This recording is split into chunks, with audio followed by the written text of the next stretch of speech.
President Trump's signature campaign promises just suffered an epic setback. Yeah, the key vote has been postponed on the Republican-backed health care plan to replace the Affordable Care Act. Now, that prompted President Trump to tweet this out today.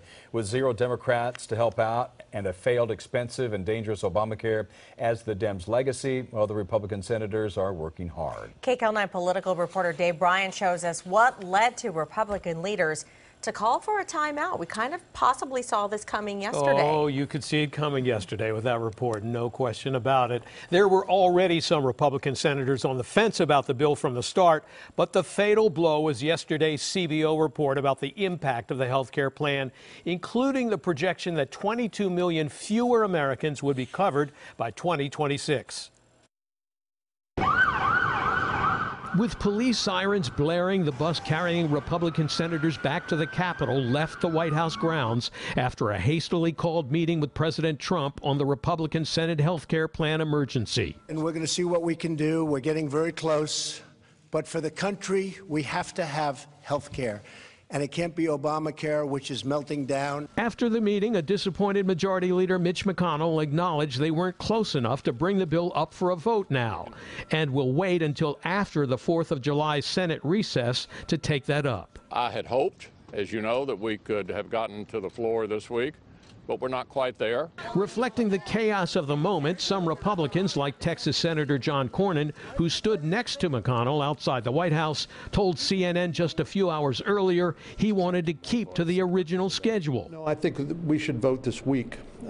We've been debating this issue for 7 years, and I think it's time for us to vote. But with at least 5 Republican senators now insisting they wouldn't even vote to bring the bill to the floor, it was clear the health care bill was headed for a humiliating defeat.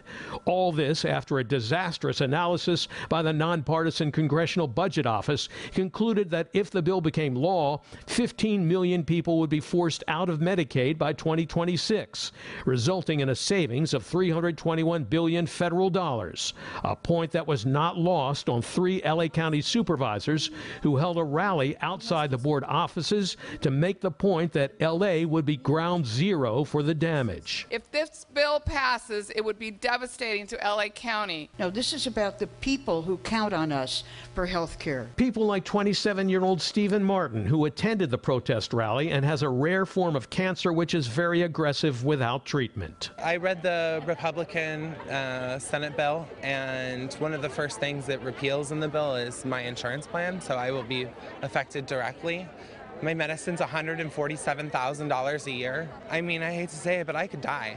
It's cases like that which have disturbed some Republican senators about the potential consequences of passing the Senate bill. It's difficult for me to see how any tinkering is going to satisfy my fundamental and deep concerns about the impact of the bill. Other Republicans, like Senator Ted Cruz, believe this bill will have a happy ending. I believe we can get to yes. I believe we will get to yes. It's going to take more discussions.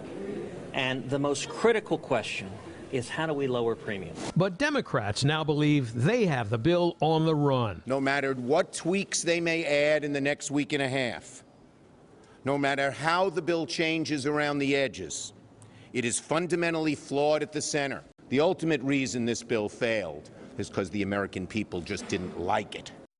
Now, tonight, the New York Times reports that until his meeting with Republican senators this afternoon, President Trump was largely on the sidelines in the battle over health care, one of the most important legislative priorities of his administration. The paper says Majority Leader McConnell politely kept the president at arm's length on this bill because the Trump team's heavy-handed tactics were not working in the Senate. Jeff? Well, Dave, I know the deadline there was for Independence Day. That's not going to happen. So now that this vote has been delayed, what's going to happen next? Well, first of all, this is not over yet. This may be just the opening round. The expectation is the Republican leadership will continue the full court press to change the minds of GOP senators who either oppose the bill outright or are still on the fence.